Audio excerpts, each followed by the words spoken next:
Pessoal, bom dia a todos. Mais uma vez, estamos aqui num evento que para a gente é tão importante, Café com Autoridade. Agradeço a presença de todos. Hoje um dia importante, com um convidado especial para a gente, porque o momento hoje aqui, além do Café com Autoridade, da conversa que a gente sempre tem com nossos associados e procura transmitir para a sociedade aí, alguns dos nossos princípios e da nossa missão como ABRIG, ela está hoje mais do que representada com a presença do Dr. Marcelo Pontes Viana, que é o secretário de Integridade Privada da CGU. Nós temos assento nesse conselho, através da Carolina Venuto, que está aqui com a gente, que é nossa ex-presidente e atualmente presidente do Conselho Superior. Também tenho a grata satisfação de ter a Carolina Marzano, diretora de Compliance e coordenadora de comitês da Associação Brasileira das Empresas de Software, que, juntamente hoje com o Dr. Marcelo, vão fazer um anúncio importante, né, de algo que vai justamente no sentido que a gente busca dar aqui ao nosso encontro, que é a questão da transparência nas relações entre o público e o privado, é a missão principal da ABRIG, e a gente está sempre procurando estar à frente, estamos sempre em busca de estar à frente desse tipo de debate, desse tipo de discussão, que traz mais segurança jurídica, que traz a conformidade, né, para todos os setores da nossa sociedade, e principalmente na relação entre o público e o privado, para nós que somos, né, nesse caso em especial, para nós que somos profissionais da atividade de relações institucionais e governamentais. Então, conformidade, transparência, debate, são as palavras, são o mantra, digamos assim, da ABRIG, né? Então, é muito importante hoje esse encontro, doutor Marcelo, porque a gente está se sentindo assim, útil, está sentindo realmente uma ferramenta em utilização, né, em prol de toda a sociedade, né? Então, o senhor nos honra muito com a sua presença, isso para a gente é motivo de um reconhecimento também, não só o espaço que a gente já tem hoje na CGU, mas o fato de o senhor estar aqui com a gente hoje, digamos assim, sacramenta essa relação que é tão cara para nós, que é tão importante. Eu queria também, além de agradecer a presença de todos, cumprimentar aqui, através do senhor, o ministro Vinícius Marques Carvalho, que tem feito um trabalho belíssimo, né, incansável também, no cumprimento da missão da CGU, mandar um abraço e saudar também a Isabela Correia, secretária de Integridade Pública, que, por vezes, também está com a gente, nos ajuda em alguns momentos, né, Carol? A gente busca a orientação, que a gente busca também o melhor debate com a CGU. Tivemos a honra de encaminhar sugestões através da ABRIG, pelo espaço que nos é dado para as reuniões do G20, né, que foram a parte do que a gente encaminhou foi aproveitada como nossa sugestão, né, pela CGU, pelo comitê que está à frente dessa relação com o G20, e dizer que, estudando um pouquinho, né, da atividade atual da CGU, a gente já conhece muita coisa no dia a dia, mas eu vi que os senhores estiveram no CDE no passado, né, e como o senhor falou que isso é habitual, né, uma vez, 2 vezes por ano, de certa forma. A ABRIG está indo ao CDE ano que vem, e justamente com a missão de também levar um pouquinho do que é a atividade hoje de relações governamentais ou do lobby, né, como é reconhecido lá fora. A gente, no Brasil, catalogou, no Código Brasileiro de Ocupações, a atividade de profissional de relações institucionais governamentais, porque essa é a nomenclatura que a gente entendeu correta. São esses os profissionais que estão à frente da relação das empresas com o setor público, ou normalmente é um VP, um diretor de relações institucionais, ou de relações governamentais. Então, a gente achou que esse era a nomenclatura apropriada, e assim fizemos e tivemos sucesso. Hoje nós temos uma CBO. A ABRIG está completando esse ano 18 anos, né?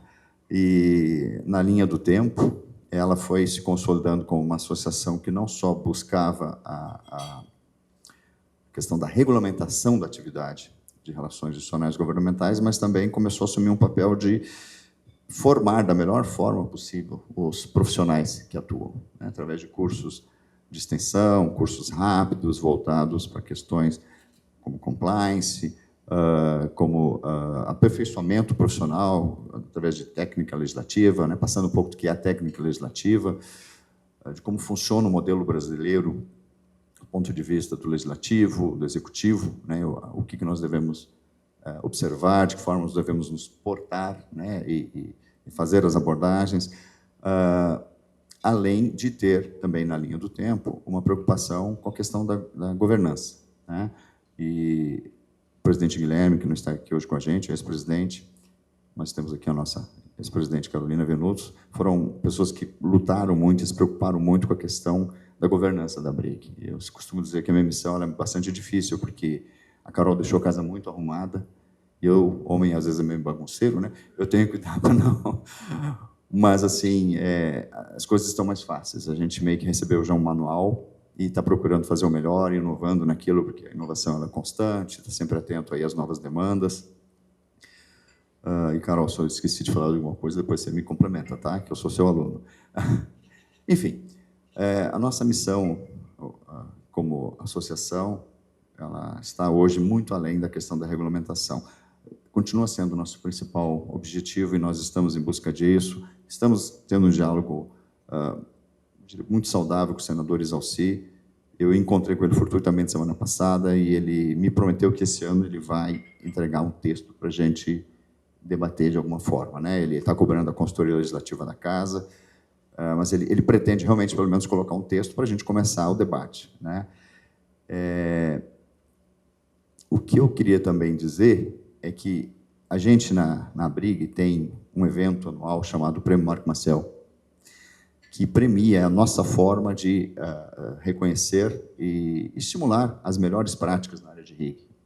Então, nós vamos ter esse ano, dia 26 de novembro, o senhor já recebeu o convite, já estivemos, o senhor já nos falou, infelizmente, que o senhor não vai estar presente em Brasília, não vai estar no Brasil, mas a CGU certamente encaminhará, disponibilizará, indicará um representante, é muito importante, o assento de vocês vai estar lá, aguardando, né, porque é muito importante para nós, e nesse momento onde a gente premia as melhores práticas, a gente ter essa representação, tá?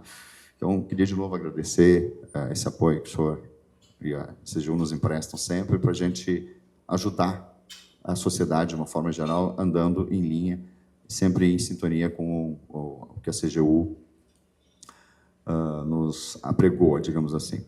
Queria saudar nosso amigo Rafael Favetti, que acabou de chegar. Rafael é um dos vice-presidentes da entidade. Dona Ivonice Campos, do Conselho Superior, está aqui com a gente, junto com o professor Márcio Coimbra.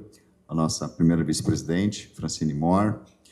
Se tiver mais algum diretor ou alguém da diretoria, por favor, levante a mão, mas acho que são essas pessoas. Carolina Venuto, que já está aqui, que é presidente do Conselho Superior da BRIG. Enfim, a todos os nossos associados, e a gente tem aqui pessoal da GS1, da Ética, ABS e da Vector, né? Que é a minha CLT, digamos assim, quem assina a minha carteira. Bom, eu não vou me delongar muito, eu já falei da importância aí do trabalho da CGU, do Dr. Marcelo, que tem transformado essa relação em algo mais simples, mais palpável, mais fácil da gente até tentar transmitir, né? Digamos assim, está de uma forma mais didática, e isso facilita muito. A didática, normalmente, ela não é muito considerada em alguns aspectos, quando a gente, em algumas áreas da atividade humana, mas didática é tudo. E o senhor é extremamente didático, uma pessoa simples, de uma linguagem que traz muita segurança, porque normalmente o setor privado ele é um pouco desconfiado em relação ao Estado. E quando nós participamos do evento que os senhores promoveram em agosto, esperei o senhor sair à mesa, fui lá falar com o senhor, falou, olha, precisamos fazer um evento da BRIG, porque o senhor hoje me deu uma sensação, uma segurança muito grande para eu sair replicando essa mensagem. E é importante que o senhor vá lá e o faça, né, no ambiente também da BRIG. Tanto que nós temos aqui hoje o setor de tecnologia, farmacêutico, mercado financeiro, né, dentre outros que estão aqui representados, setor software, que é gigante, né, e aí a Associação Brasileira das Empresas de Software, só para um pouquinho, a Carol vai falar com mais propriedades, mas ela representa do pequeno ao grande, a multinacional. É um espectro muito valioso, né, que é muito abrangente. Então, mais uma vez, enaltecendo aí o trabalho da CGU, o seu currículo é belíssimo, né? Eu acho que vou perder uns 5 minutos falando tudo, mas o senhor me corrija se faltar alguma coisa, mas graduado em Direito e Ciências Políticas, pós-graduado em Direito Público e Avaliação de Políticas Públicas, em Direito Disciplinar na Administração Pública e em Economia Nacional pela George Washington University, mestre em Direito pela University of Notre Dame, auditor federal de Finanças e Controle da CGU desde 2006, correto? Bacana. E na CGU, o senhor também exerceu as funções de corregedor setorial, corregedor geral adjunto e diretor de responsabilização de entes privados, correto? E, atualmente, secretário de Integridade Privada. Mas, sem mais delongas, eu vou passar a palavra para a Carol Venuto, para também suas saudações iniciais aí, ao doutor Marcelo. Olá, bom dia a todos. Gostaria muito de agradecer inicialmente ao Jean pelo convite para estar aqui na nossa casa, agradecer ao secretário e à Carol pela oportunidade de comporem a mesa conosco. A minha função aqui, acho que é mais de acompanhar, ouvir bastante, porque para mim é uma felicidade enorme estar aqui. A CGU é uma entidade que participou da construção da BRIG, vem nos acompanhando desde então. Inicialmente, o nosso elo era apenas, né, vamos dizer entre aspas, a regulamentação, e hoje a gente tem uma parceria que vai para além da regulamentação. A participação da CGU não só na discussão do projeto de lei da regulamentação, como na própria aprovação na Câmara. Nós não teríamos conseguido a aprovação na Câmara dos Deputados do projeto sem o apoio do corpo técnico da CGU, sem a orientação da CGU, sem a manifestação oficial da CGU em prol do projeto, em prol da discussão. Então, a CGU realmente está ligada a nós umbilicalmente. Não tem como falar da BRIG sem falar da CGU. E essa parceria é tão saudável e possivelmente longeva que nós passamos a compor o Conselho de Transparência e Integridade, que é um conselho ligado à CGU, onde a gente vem cumprindo essa função, inclusive com a oportunidade de coordenar o grupo ligado à integridade privada. E nós tivemos um trabalho muito bom esse ano, acompanhando as discussões do G20. Tivemos a oportunidade, inclusive, de manifestar publicamente num artigo que foi publicado da importância da CGU estar dando esse espaço para a sociedade civil. E quando a gente topou estar nessa cadeira, topou para contribuir.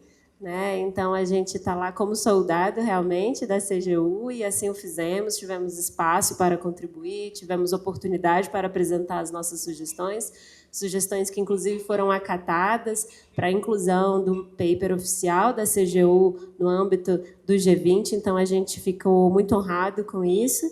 E acho que a minha maior contribuição aqui é de ouvinte, realmente, para além desse testemunho, do trabalho da CGU e da importância da ABRIG estar compondo o Conselho e estar ainda mais próximo da CGU.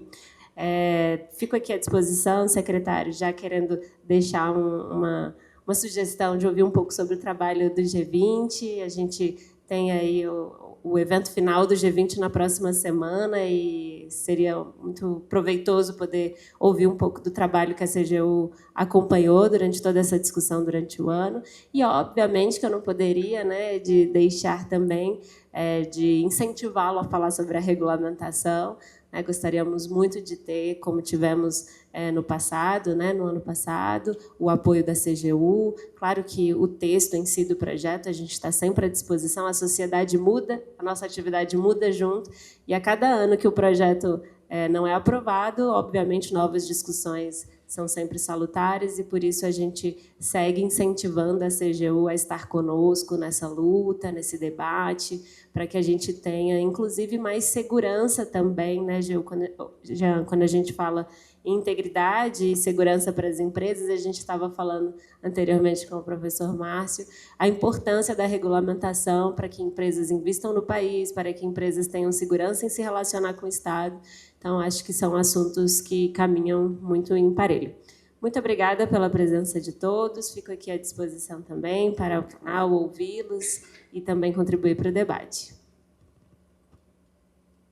Vou passar agora a palavra para a Carolina Marzano, acostumada a uma Carol Marzano, por também fazer suas considerações iniciais. Obrigada, bom dia a todos. Em primeiro lugar, agradecer à BRIG pelo convite. Uma honra estar aqui compondo a mesa, juntamente também com a minha xará, a Carol, com o secretário Marcelo, com o Jean. Enfim, muito feliz em estar aqui. Hoje, inclusive, a gente está anunciando publicamente uma parceria institucional, apoio institucional da ABS, da Associação Brasileira das Empresas de Software, ao Pacto Brasil pela Integridade empresarial da CGU, então nós somos hoje uma das entidades que está apoiando essa iniciativa e também aderimos ao pacto como entidade, né? Então, estamos assim extremamente felizes com isso. Também corroborando aí com as palavras da Carol, parabenizar essa atual gestão da CGU, que abriu as portas para o setor privado, que pela primeira vez está tendo um diálogo com as empresas, e eu entendo que a única forma da gente conseguir avançar no combate à corrupção no Brasil hoje é através da parceria do setor público com o setor privado, para que a gente possa combater a corrupção e outras práticas aí que vão de encontro vão contra, né, na verdade, a ética, a integridade e tudo que a gente quer que as empresas tenham como pilares, né? A ABS, apenas para contextualizá-los, nós fomos uma das ou a primeira entidade de classe a implementar o seu programa interno de compliance lá em 2017, na gestão do meu então presidente Francisco Camargo, que eu tenho a felicidade de estar aqui presente conosco hoje. E nós entendemos justamente que, como entidade de classe, nós deveríamos estender esse tema, a importância desse tema, ao universo das nossas mais de 2.000 empresas associadas, como o Jean colocou, desde micro até multinacionais. Nós temos um universo de 2.000 empresas associadas e nós entendemos que nós devíamos levar esse assunto para as nossas empresas associadas através de uma iniciativa que se chama Uma Empresa Ética. Através dessa iniciativa, nós auxiliamos as empresas a implementarem os seus programas de compliance. Então, nós temos essa missão, né, institucional, que hoje, como eu falei, estamos tendo a felicidade de ter a parceria da CGU nesse trabalho, que eu considero tão importante, tão relevante para o setor e para o mercado como um todo. Agradecer muito à Brig por nos dar esse espaço para falar sobre esse tema. Nós somos hoje, nós somos associadas da Brig, né? A ABS é associada da Brig. Então, muito importante estar aqui. Eu estou muito feliz, pessoalmente, porque é uma luta que a gente travou dentro da ABS há anos e que hoje se concretiza. Então, não poderia estar mais orgulhosa de estar sentada aqui à mesa. Agradecer mais uma vez ao secretário Marcelo e a toda a equipe da CGU, que foi muito solícita, muito aberta, que nos auxilia, que tem um diálogo extremamente fácil e leve conosco e acredito que com todas as empresas e as entidades. Então, parabenizar mais uma vez a CGU, a Brig pela iniciativa e também ansiosa aqui para ouvir, para aprender com o secretário. Muito obrigada a todos, bom dia. Muito obrigado, Carol. E que bom que você citou, então, o nosso querido Francisco Camargo. Marcelo também está aqui, charado Dr. Marcelo, que é hoje quem faz o dia a dia da ABS em Brasília, Brasil, mas, enfim, mais presente aqui em Brasília de forma constante. E, enfim, passando agora a palavra para o secretário, para que a gente tenha aí mais um momento de grande aprendizado e que a gente possa aí buscar inspiração para levar a mensagem para fora aqui desse ambiente e continuar contribuindo. Obrigado. Bem, bom dia a todos e a todas. Agradecer aqui, Jean, a oportunidade. Você falou tanto que a satisfação é ter a CGU aqui, mas para mim é uma satisfação não só em nome da CGU, mas pessoal também, poder estar aqui hoje. Cumprimentar também as duas Carols aí, eu já brinquei com elas que minha filha é Carol também, então me sinto super à vontade de estar perto de duas pessoas que não só têm esse nome, mas que eu conheço o trabalho e tenho uma admiração profissional muito grande. Agradecer especialmente a Carolina Venuto pela participação que ela tem tido no nosso conselho na CGU, vou falar um pouquinho mais sobre isso, mas realmente tem sido uma referência, um exemplo de participação efetiva. E também agradecer a Carol da ABS, aí, da parceria. Vou falar um pouquinho mais adiante, Carol, para explicar para o pessoal o que é a parceria, criar também uma inveja para que outras associações também sigam o exemplo da ABS, mas agradecer desde já essa parceria. Aí. Já até permitir, já falar isso para vocês também, eu pretendo passar aqui um pouco da panorâmica dos trabalhos da CGU, um pouco do que a gente fez no G20 esse ano, mas de antemão já deixar totalmente à disposição, qualquer momento que vocês queiram fazer algum tipo de intervenção, pergunta. Eu acho que o ambiente é muito propício para isso aqui, para a gente fazer uma troca mesmo, mais do que eu estar aqui só passando informações para vocês. E nesse ambiente um pouco mais informal, me permitir também, Jean, comentar um pouco que é uma satisfação pessoal estar aqui com a Brig, pelo seguinte, né? Eu não sei se eu já contei, acho que contei essa história para você, para a Carol com certeza, mas o meu primeiro emprego foi como assessor parlamentar no Ministério, né? Fazia parte da equipe da assessoria parlamentar do Ministério da Defesa. Minha primeira formação é ciência política, porque era e sou até hoje um grande apaixonado pelas dinâmicas de como que as relações de poder se dão, né? E principalmente um grande apaixonado pelo regime democrático, né? E o quão desafiador ele é, né? E por que a CGU pensa e dá tanta oportunidade dessa interação com a sociedade civil? Porque a democracia ela não se faz só pelo meio do voto, não se faz meio só pelas representações formais, né? Mas é necessário a gente entender que o Estado tem que ser permeável a esse tipo de interação. E por que eu falo da minha relação pessoal aqui com a Brig? Vocês falam que a Brig está fazendo 18 anos, eu também fiz 18 anos de CGU. E, apesar de ter começado nessa formação de ciência política, acaba que os caminhos e as necessidades da vida vão te levando para outro lugar, né? Então, eu fiz concurso para a CGU, acabei me especializando mais na área de processos, investigação, e mais recentemente, não tão recentemente assim, mas com a interação da lei anticorrupção, mais voltando para essa questão de integridade. Então, fui um pouco mais para a formação jurídica.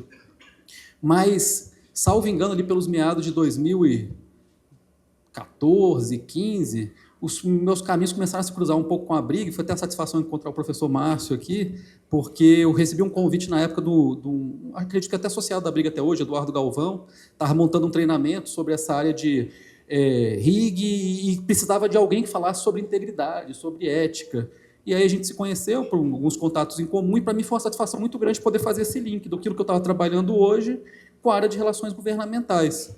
E foi uma satisfação maior ainda conhecer o trabalho da Brig, porque desde o seu nascedouro ficou muito claro ali para mim que as premissas da Brig conversam muito com tudo que a gente preza também na controladoria e também com os meus próprios preceitos pessoais de entender de como que essa relação de representação de interesses, dessa relação democrática e legítima tem que acontecer, né? Então, foi muito interessante conhecer aquele momento. Quando eu tive a oportunidade de assumir a secretaria agora e fui procurado por vocês, foi uma satisfação ainda maior para a gente poder traçar vários caminhos em conjunto que eu acho que estão surtindo bastante efeito em vários produtos. Espero que assim continue. Então, assim, está um pouco no meu DNA, na minha formação, e que bom que eu faço parte de uma instituição hoje da CGU que também pensa da mesma forma, que a gente só consegue entregar os melhores produtos para a sociedade se a gente realmente tiver essa interação muito profícua entre setor público e setor privado, né? A gente faz essa distinção, mas, na verdade, fazemos parte de todo o mesmo conjunto da sociedade que está querendo remar para o mesmo caminho. E tem umas coisas interessantes quando a gente vira tecnocrata, né, burocrata e da administração pública, você começa a deparar com alguns tipos de situação que gera espanto. O Estado, muitas vezes, os servidores que estão lá, os dirigentes, acham que todas as respostas para todos os problemas estão só com eles. E eu tenho certeza que está bem longe disso, que nós, enquanto poder público, temos ali que fazer uma série de entregas, de missões, e a gente só consegue fazer isso de forma adequada se a gente ouvir quem são os principais atingidos. E mais do que ouvir, né? Porque assim, esse processo de interação ele é muito desafiador, porque envolve você dar oportunidade para ouvir, mas mais do que isso, fazer uma escuta que a gente chama de escuta ativa, que ouvir, né? Você pode dar oportunidade, consulta pública e principalmente ignorar tudo isso. Mas você ter essa escuta ativa de que é ouvir e incorporar isso nos seus trabalhos é desafiador, dá trabalho. Mas eu sempre falo, eu prefiro ter esse trabalho e a gente poder atingir produtos melhores do que a gente entender que a gente tem a resposta para tudo e sair com normas que muitas vezes não vão fazer sentido. E a gente vive num país que muitas vezes as pessoas falam, a norma não pegou. Eu sempre acho que a norma não pega porque ela não faz sentido para quem foi dirigido. E ela muitas vezes não vai fazer sentido porque você não teve ali realmente um envolvimento daquele que seria atingido para que ele pudesse participar e ter esse tipo de interação. Então, eu acho que essa oportunidade que a gente faz não é altruísta, não é no sentido de que vamos ouvir as pessoas porque isso é bonito. Não, ela é necessária. Tá? E eu ainda falo já pessoalmente na posição que estou atualmente, todo tipo de consulta pública, a interação que a gente faz, eu faço até quase como um mecanismo de seguro ali, de segurança. Porque, assim, eu tenho um medo tremendo de sair com uma regulamentação, uma orientação, que não faz absolutamente nenhum sentido, não converse com nada que as pessoas precisam no dia a dia. Então, isso aí é muito mais egoísta do que altruísta, eu diria. É para ter certeza de que a gente vai fazer vai ser algo que vai ser aceito e vai realmente trazer algum benefício. Então, assim, quis dar só um pouco dessa panorama, que para mim são umas premissas do nosso trabalho, para falar um pouquinho dos eixos que a gente tem trabalhado lá, Jean. Então, assim, a Secretaria de Integridade Privada, ela é uma secretaria recente na controladoria, tá? Ela foi criada nesta gestão, em 2023, mas ela vem, na verdade, congregar uma série de áreas, atividades que a gente já tinha na CGU ao longo dos anos, né? Então, eu fico super feliz hoje, com 18 anos de CGU, vir num evento e ter essas palavras elogiosas do tipo, a CGU é um órgão que a gente tem amparo para ser ouvida, a CGU tem uma resposta ativa, muito mais do que quando eu entrei em 2006. Em 2006 era um órgão propriamente exclusivo de fazer auditorias e fiscalizações, que é um trabalho super importante, continua sendo o nosso carro-chefe, a nossa missão. Mas, a partir dessa missão que a gente tinha, a gente começou a perceber que, se a gente quer ser um órgão que contribui efetivamente para entregas para a sociedade, eu não posso ficar só com esse trabalho de auditoria e fiscalização. A gente passou por um trabalho de ouvidoria pública, que é um trabalho de escuta, de participação social. A gente passou por um trabalho de responsabilização dos agentes públicos, que é uma coisa que a gente também tem que fazer nosso dever de casa. A gente fala tanto de integridade, compliance, o setor público tem que ser referência, tem que dar exemplo.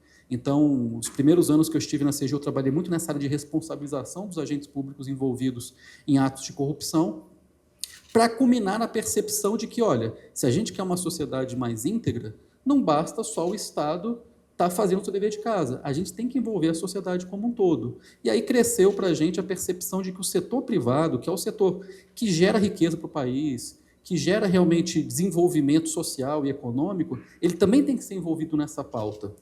Não só porque é uma pauta que é o correto, né? Fazer o correto porque é o correto, mas porque isso é bom para os negócios também. Então, para ficar cada vez mais claro que as empresas que desejam ter uma longevidade, que desejam ter uma perenidade no setor econômico, né?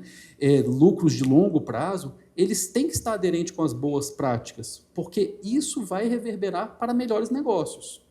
Então, sempre que eu falo sobre isso, eu gosto... Antigamente, eu tinha como referência de exemplo um ex-presidente da Unilever, que falava muito sobre responsabilidade social da Unilever, etc. E ele falava, olha, eu faço essa responsabilidade social, ou seja, ele tinha uma série de projetos que sempre que uma planta da Unilever ou de alguma das suas marcas era instalada no local, ele procurava desenvolver escolas, ter uma interação de responsabilidade social com seus funcionários, e responsabilidade socioambiental também, o impacto no meio ambiente. E ele falava de forma muito clara, assim, ó, a gente não faz isso porque a gente é bonzinho, a gente faz isso porque eu quero que a minha marca prolongue-se durante muitos anos. E se eu não fizer isso, eu não vou conseguir ter esse negócio. Se eu tiver funcionários que, por exemplo, não têm onde colocar seus filhos na escola, se eu não conseguir gerar um mercado consumidor dos produtos que eu estou produzindo ali, se eu gerar um impacto ambiental que depois isso vai acabar diminuindo o número de recursos naturais que eu preciso para fazer a produção, o meu negócio não vai gerar lucro. Isso é um referencial mundial muito grande, mas, mais recentemente, tendo essa interação com o setor privado, eu comecei a ver testemunhos mais próximos disso. Eu tive a felicidade de, há uns meses atrás, a gente fechar uma parceria com a Fiesp, nos moldes que a gente está fechando com a ABS também aqui, vou comentar um pouco sobre isso. E lá, o presidente da Fiesp falou uma coisa muito interessante sobre integridade. Ele falou, olha, na minha fábrica, se eu quiser bater todas as metas de lucro no ano que vem, eu consigo. É muito fácil. Eu diminuo o meu custo com treinamento, eu diminuo o meu custo com manutenção, eu diminuo o meu custo com equipamento de proteção individual. Ano que vem, eu tenho certeza para você que eu bato meus recordes de lucratividade. Agora, quanto tempo isso vai durar? Muito pouco. Então, assim, essa pauta de envolvimento, de integridade, é muito mais também uma decisão lógica de negócio do que simplesmente fazer a pauta do bom porque é o bom, né? Bem, o que culminou nessa nossa percepção enquanto CGU de ter que fazer esse envolvimento com o setor privado, de promoção de integridade? Isso culminou em algumas adoções de medidas, né? A mais conhecida, que realmente virou um referencial normativo muito grande para a gente, é a edição da Lei Anticorrupção, né? A Lei 12846, de 2013, ganhou esse apelido de Lei Anticorrupção, mas ela é uma lei que inova no sentido de que a empresa que for beneficiada por um ato dos seus funcionários, do seu colaborador, do seu sócio, num caso de corrupção, ela responde por aquela conduta. Então, assim, colocando num exemplo mais claro, né? A empresa participa de uma licitação pública, um dos seus representantes de vendas decide pagar uma propina ali para o pregoeiro, para o cara que está conduzindo o processo de licitação, para ter algum tipo de vantagem. Aquele indivíduo ele vai responder criminalmente, ele vai responder civilmente, ele vai responder tudo. mas a empresa vai responder pela conduta daquele funcionário. Tá? As multas são altas, as multas vão até 20% do faturamento bruto, é uma série de questões que a gente pode, inclusive, discutir a proporcionalidade dessas sanções, mas foi a missão que foi dada para a CGU. CGU, você vai ter que aplicar essa lei e levar ela a cabo. E uma das coisas que para a gente teve que ficar muito claro desde o início ali, Jean, é que é o seguinte, essa lei não pode ser uma lei de caráter arrecadatório. O que significa nisso? A gente não pode ter a aplicação da sanção, a multa, como um fim em si mesmo. A gente não está ali para arrecadar recurso para o Estado. Então, se a gente não está ali para arrecadar recurso para o Estado, para que serve esse processo de responsabilização? Por que responsabilizar uma organização pela conduta dos seus indivíduos? A ideia é que, pelo receio da sanção, das multas, você motive as empresas a criarem uma cultura de integridade, no sentido de que, olha, se eu tenho esse receio dessa sanção, eu vou estar motivado a ter programas de integridade, programas de supervisão das condutas dos meus funcionários, para que eu não seja sancionado. Isso se traduz, na minha perspectiva, de que esses processos, na verdade, eles têm que ser utilizados como meio de mudança de cultura. Que quando a gente sinaliza para uma empresa, e aí a gente tem alguns casos emblemáticos e que hoje eu acho que são referências de mudança de cultura, quando a gente pune uma empresa porque ela distribuiu ingressos de Copa do Mundo para agentes públicos, o que a gente está sinalizando? Esse tipo de prática não é mais aceita. Para que todo mundo que esteja no mercado entenda, esse tipo de conduta é reprovável. Esse tipo de conduta a gente entende que ela não traz benefício para a sociedade e ela precisa ser punida. O que a gente quer muito mais aqui é que se gere esse efeito pedagógico para as melhores práticas serem reconhecidas. Então, dentro da secretaria, ainda, eu gosto de falar ainda, porque a nossa meta é que isso mude, ainda a maior parte da minha equipe está voltada para a área de responsabilização, investigação, processamento de empresas. E por que eu falo ainda? Porque se a gente entende que esse nosso processo ele serve para mudança de cultura, eu não posso ficar refém de achar que eu só vou mudar a cultura por meio da sanção. A gente tem que ter uma série de outras ações que, na verdade, previnam que isso aconteça no primeiro ponto. Então, dentro dessa conjunto da estrutura da Secretaria de Integridade Privada, o que a gente tem dado uma ênfase muito grande? Orientar as empresas. O que você tem que ter? O que é um programa de integridade? Como estabelecer um programa de integridade? Marcelo, a gente quer fazer o certo. Qual é o caminho para fazer o certo? Então, a gente investiu muito nessa parte de orientação. Então, a gente entende que se, primeiro, eu reconheço enquanto Estado que o setor privado é parte necessária para essa mudança de cultura, como disse a Carol aqui, né? De combater corrupção, o setor privado também tem que estar envolvido nisso. Se eu reconheço esse papel, eu tenho que orientar ele de antemão o que ele não deve fazer e o que são as boas práticas. Então, a gente investiu muito recurso em regulamentação, em manuais e em treinamentos. Então, hoje, se vocês acessarem, por exemplo, nossa página CGU, vocês vão ter ali uma série de guias que dão justamente quais são as referências melhores de boas práticas para vocês inserirem nas suas empresas. Mas a gente também entende aí, Jean, que isso não encerra o papel que o Estado tem que ter. Então, assim, reconhecer que o setor privado é parte importante não significa só, setor privado, faça a sua parte. Significa que o Estado também tem que assumir seu ônus para auxiliar o setor privado a adotar as melhores práticas. Orientamos, mas também nós queremos estimular as boas práticas. Então, já tem 14 anos que nós temos um programa de premiação na CGU, que é muito bem reconhecido, que é o programa Proética. Tá? O Proética ele foi lançado mesmo antes dessa agenda de lei anticorrupção. A gente já entendia que, olha, a gente precisa fazer esse movimento junto ao setor privado para estimular a criação de programas de integridade. Como é que a gente pode fazer isso? Vamos reconhecer as melhores práticas. Faz mais sentido que a gente está trabalhando sempre com investigação e punição. Vamos criar um diferencial competitivo para aquele que está fazendo certo. E aqui eu costumo sempre falar e passar esse mantra lá para os colegas da equipe, que a nossa principal missão ali é criar uma estrutura de incentivos que mude uma equação que muitas vezes é perversa. A equação perversa que a gente tem na nossa sociedade muitas vezes é o seguinte, que o malandro se dá bem, aquele que consegue driblar as normas é o que se dá melhor, é aquele que conseguir as vantagens. Não, a gente tem que mudar essa equação. Essa equação tem que ser o seguinte, esse que faz isso, esse tem que ser punido, esse tem que sair pior. Mas mais do que isso, aquele que faz o certo, ele tem que sair muito melhor. E para isso, eu acho que o Estado tem um papel muito importante, que é reconhecer essas boas práticas. Então, o que o selo Proética faz? A cada 2 anos, nós lançamos um edital e falamos, as empresas que tiverem esse nível de compliance, a gente vai dar um reconhecimento público.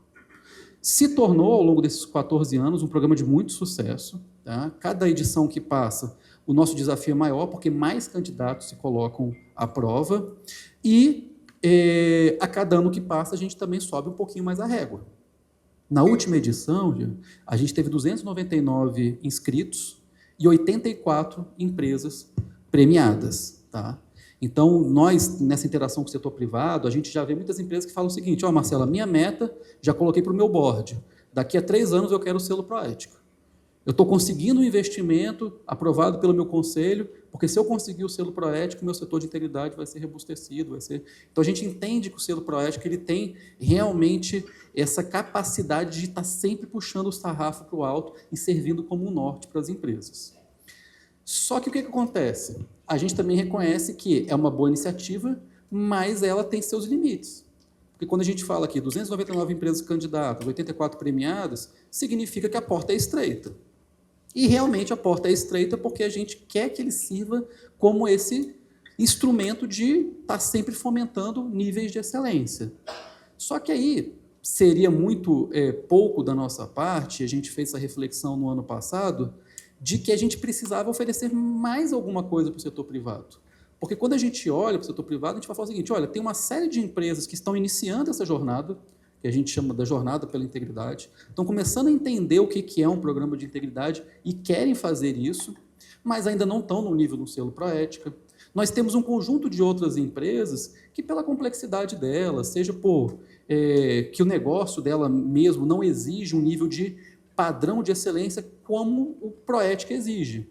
E que para ela, de repente, não vai fazer sentido ela customizar um programa tão robusto para atender o Proética. Mas ela também precisa ser reconhecida e ela também precisa ter um auxílio do Estado para ela seguir nessa jornada pela integridade.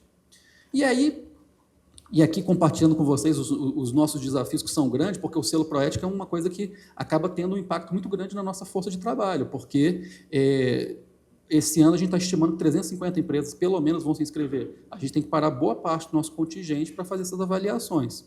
Então, a gente pensou numa outra tipo de forma de oferecer e estender a mão para o setor privado nessa jornada pela integridade. Nós criamos, em novembro do ano passado, 2023, um movimento de ação coletiva chamado Pacto Brasil pela Integridade Empresarial. Foi lançado no âmbito do Conselhão, o órgão de excelência aqui do Poder Executivo Federal de envolvimento com a sociedade civil. A gente fez questão de lançar nesse fórum para ser algo que a gente mande a mensagem de dizer que essa iniciativa, apesar de ser lançada pelo governo, ela tem que ser abraçada pela sociedade como um todo. O pacto não é da CGU, o pacto não é propriamente do governo federal. O pacto é algo que a sociedade tem que abraçar para gerar valor para quem faz parte dele. E aí eu vou falar um pouco de como é que a gente está pensando a gestão do próprio pacto para que isso também faça sentido, não fique só num discurso. Né? Então, o que significa o pacto? A gente fala que é um convite, eu gosto de falar que é uma provocação que a gente faz para as empresas. Por quê? O convite que a gente faz é, a empresa que adere ao Pacto Brasil, o que ela está dizendo? Ela está fazendo um compromisso público que ela vai aderir às melhores práticas de integridade. O que ela ganha com isso? Ela pode já ter o nome dela, vai ser referenciado no nosso site, ela tem o próprio uso da marca, que ela pode linkar com a sua marca e dizer, olha, eu sou uma empresa que aderiu ao Pacto Brasil pela Integridade, e a gente quis dar um passo a mais. A gente desenvolveu uma plataforma eletrônica, que ficou em março deste ano pronta, por isso que as adesões começaram em março deste ano, que permite à empresa acessar o critério de avaliação da CGU e fazer uma autoavaliação. É uma ferramenta que muitas vezes no mercado ela é colocada, comercializada, ela é vendida por especialistas, e a gente falou, olha, se a gente pode oferecer isso de graça para as empresas, por que não oferecer, estender a mão e isso servir como um primeiro norte para elas? Algumas dúvidas que as pessoas sempre me trazem. Marcelo, elas não falam diretamente assim, viu, Carol, mas fica bem estampado no rosto, assim, tá parecendo bom demais para ser verdade, né? Assim, a esmola tá muito grande. Marcelo, então quer dizer que eu vou aderir isso, vou fazer a autoavaliação. Se eu falar na autoavaliação que eu estou zerado, que eu não tenho nada disso ainda, o que a CGU vai fazer comigo? Nada. A CGU está te disponibilizando um guia para você mesmo se conhecer. Não, Marcelo, mas você não vai fazer nada? Nada. O que é essa autoavaliação, para onde que ela vai? É opção da empresa. A autoavaliação se torna pública se ela quiser. Então, isso tem um painel eletrônico onde você consegue ver todas as empresas que aderiram, se ela realizou a autoavaliação ou não, que é o que a gente pede, né? A gente pede que depois que aderiu, pelo menos no prazo de 6 meses, ela faça a autoavaliação e ela vai decidir se aquela autoavaliação fica pública ou não. Muitas empresas, 80%, têm deixado elas públicas, essas autoavaliações, porque a gente está entendendo que isso vira também um diferencial para ela dizer que, olha, eu tenho já esse nível de compliance, preciso ainda corrigir alguns gaps, mas eu já estou nesse estágio, tá? Para falar que a CGU não vai fazer nada com essa autoavaliação, ela faz servir só de diagnóstico para a gente, que é o seguinte, é um questionário composto de 80 quesitos, que mostra ali quais são os principais pilares de compliance, quais são os principais requisitos que a empresa tem que ter. Se eu começo a identificar que as empresas estão tendo muita dificuldade, por exemplo, de implementar um sistema de gestão de riscos, poxa, isso é um alerta para a gente que a gente está falhando na nossa orientação de como fazer. Então, vamos desenvolver uma iniciativa para auxiliar as empresas a implementar isso. Nosso sonho, que a parceria com a ABS está ajudando já a ser um referencial e nos ajudando a sonhar ainda mais alto em relação a isso. Se a gente tiver um grande universo de empresas num segmento específico, por exemplo, segmento de software, que tem dificuldade num ponto específico do programa de integridade, por que a gente não pode fazer uma parceria com a ABS para desenvolver como a gente catapultar e sanear esse gap que está sendo identificado ali, tá? Então, quando eu falo que é uma provocação mais do que um convite, é porque eu não consigo ver nenhum tipo de desvantagem para a empresa fazer essa adesão. O que a gente quer, na verdade, é ter um contingente tão grande de empresas dentro do Pacto Brasil que as que estão fora que vão gerar uma desvantagem para elas. Eu não consegui atualizar hoje os números de quantas empresas nós temos no Pacto, mas até ontem nós tínhamos 232 empresas que já aderiram, num espaço de tempo que, se a gente pensar de março até novembro, é relativamente curto, até porque as empresas, normalmente, elas precisam ter um processo de governança interna para aprovar isso, demanda algum tempo, e o que a gente tem observado é que cada mês que passa, existe um número maior de empresas que aderiram naquele mês. Então, todo mês a gente tem recorde de adesão. O que a gente fez de parceria com a ABS e com algumas outras instituições aqui? Primeiro, quando a gente foi procurado aqui pela Carol, a Carol falou, Marcelo, a ABS quer aderir ao pacto. A gente quer ver se o nosso programa de integridade está aderente com o que a CGU faz. Só que ela falou, a gente quer fazer mais, a gente quer levar isso para os nossos associados. Então, quando a gente pensa no Pacto Brasil como uma ação coletiva, a gente reconhece, primeiro, que a gente não tem capacidade de levar a mensagem do pacto para todas as empresas e reconhece que a gente precisa dessa gestão compartilhada. Então, a gente criou a figura dos apoiadores institucionais. O que são os apoiadores institucionais? São aquelas entidades privadas que têm, e públicas também, vou falar alguns exemplos, que enxergam no pacto uma forma de fomentar a integridade junto aos seus parceiros, no caso da ABS, dos seus associados. E aí foi com muita felicidade que a gente recebeu a ABS lá na CGU, porque o setor de desenvolvimento de software, não preciso falar, todo mundo sabe disso, né? É um setor extremamente pujante, cada vez mais indispensável para qualquer tipo de atividade no setor público, não é diferente isso. Então, a gente ter essa parceria para fomentar as empresas que trabalham nesse segmento, para a gente soa como música. Então, por isso que foi tão legal a gente fazer essa parceria com a ABS. A gente espera que os associados da ABS também venham juntos nessa iniciativa, vejam isso como algo que agregue valor também à marca deles. O que a gente quer, na verdade, por meio do Pacto Brasil, é gerar cada vez mais valor para quem faz o correto. A tal equação que eu falei é a gente criar alguns incentivos para que isso vire um diferencial competitivo. Fizemos algumas parcerias também com outras instituições privadas, eu mencionei da Fiesp. Fiesp veio com um discurso muito parecido também com a ABS. Marcelo, nós estamos implementando na Fiesp um programa de integridade, eu quero saber se eu estou aderente. A gente falou, olha, você tem o Pacto Brasil, que vai virar uma referência para você, tudo. Ele, poxa, mas eu quero levar isso para os meus filiados, para os meus federados. Ótimo. E quando a gente teve lá a oportunidade de estar com o presidente da Fiesp, ele adorou as duas ideias, mas ele falou, mas está faltando uma terceira perna aqui de vocês, que é o seguinte, quando eu virar para as indústrias aqui de São Paulo, elas vão virar para mim assim, pô, mas isso é muito difícil, como é que eu faço isso? CGU, você não pode desenvolver um treinamento para as indústrias junto com o Senai, para que a gente possa oferecer isso? E a gente, com certeza. Então, a gente está desenvolvendo agora um treinamento específico para o setor industrial de como implementar programas de integridade. Então, essas parcerias são extremamente bem-vindas, é uma forma da gente cada vez mais catapultar essa cultura de integridade no setor empresarial. Reforçando o discurso de que é uma medida que a gente quer fazer de realmente que o pacto seja um movimento de ação coletiva, a gente, não sei se esse ano ainda, mas provavelmente no início do ano que vem, a gente vai montar a estrutura de governança do pacto, que vai envolver que a gestão do pacto ela não é exclusiva da CGU, ela é compartilhada com seus apoiadores institucionais. Então, a gente vai ter um comitê de governança em que várias decisões vão passar a serem também tomadas em conjunto com esses apoiadores institucionais. E o que a gente quer realmente é que esse movimento ganhe tração, que a gente vá indicando quais são as melhores práticas. De novo, a CGU não vai ter todas as respostas, então é por isso que a gente precisa ter parcerias que oriente as empresas, quem que elas podem procurar. Outros parceiros nossos, o IBGC, que é o Instituto Brasileiro de Governança Corporativa, já aderiu também como um apoiador institucional. O Pacto Global da ONU também está junto conosco, o Instituto Ethos. Então, é realmente um movimento que a gente quer fazer de entrega. Mais do que orientar e servir de referência também, o que a gente quer com esse Pacto Brasil? Eu falei algumas vezes aqui a palavra de agregar valor. Isso também está na capacidade do Estado de fazer geração de valor para isso. Por quê? Por exemplo, o Estado é um grande contratante, né, por meio de licitações, contratos públicos.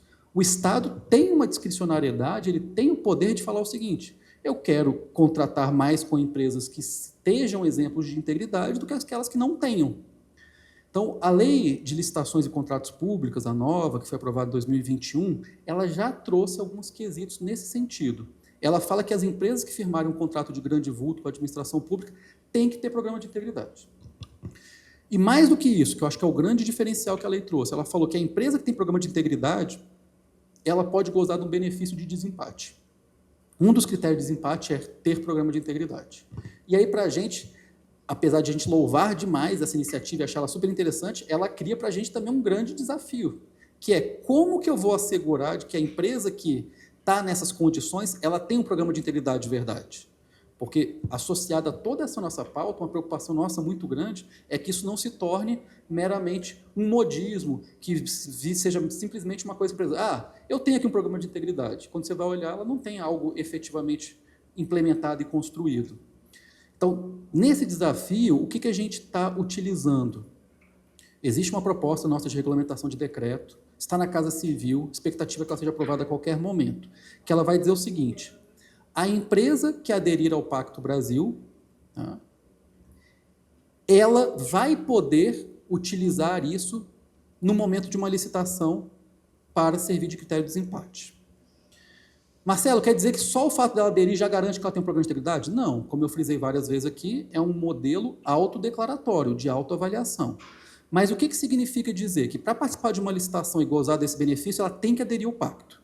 Porque por meio da adesão ao pacto, a gente vai olhar o universo de empresas que fizeram uso desse benefício, vamos olhar as autoavaliações delas, e nesse cenário, sim, a gente vai pegar algumas ali e vamos avaliar se elas efetivamente têm ou não. Eu brinco aqui, Jean, que nesse espaço da licitação pública, o Pacto Brasil vai virar meio que quase que a declaração de imposto de renda, né? Todo mundo tem que declarar imposto de renda. Todo mundo é auditado? Nem todo mundo é auditado. Mas no Pacto Brasil, aquelas que utilizarem esse benefício da lei, eu acho que para frisar bem claro aqui, porque muitas empresas que vão aderir ao Pacto Brasil não participam de licitação pública, de contrato público, isso não se aplica para elas, mas aquelas que utilizaram o benefício da lei, essas sim estão sujeitas a algum tipo de avaliação nossa posterior. Essas avaliações, elas têm um caráter punitivo? Não, elas têm um caráter, de novo, de orientar se as empresas estão no caminho certo. Uma segunda iniciativa que a gente também está pensando aqui para que isso gere valor é junto às agências oficiais de fomento, os bancos públicos. BNDES, BASA, BNB, Banco do Brasil, Caixa Econômica. O que a gente quer? Que eles levem em consideração se a empresa tem programa de integridade ou não, na hora de conceder um financiamento público. E a adesão ao Pacto Brasil servir como um referencial de que, olha, está aqui, ela diz que tem um programa de integridade, está aqui a autoavaliação dela, ali já seria um referencial para a gente poder fazer essa avaliação. O que a gente quer é que realmente toda empresa que faça esse movimento, ela ganha efetivamente alguma coisa em benefício, que seja um benefício tangível. Temos algumas conversas com a Apex sobre isso também, para as empresas que exportam, como que a gente pode gerar valor nesse sentido, com a Receita Federal, com várias outras, sempre motivados nesse meio de que quem faz o certo tem que ser recompensado. Bem, fica aqui à disposição para vocês fazerem perguntas sobre o Pacto Brasil, o que você quer entender um pouco mais, mas fica muito mais aqui o meu convite / provocação para as instituições que vocês representam, que vocês trabalham junto, vocês levarem essa mensagem de o que a gente quer realmente ofertar algo que seja bom para as empresas. Tá? E aí a Carol me fez aqui um pedido para falar um pouquinho sobre o G20.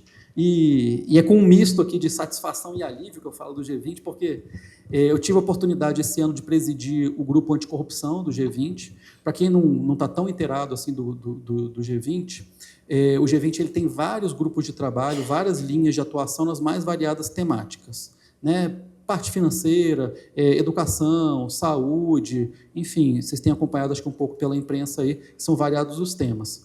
E existe um grupo específico de combate à corrupção. Tá?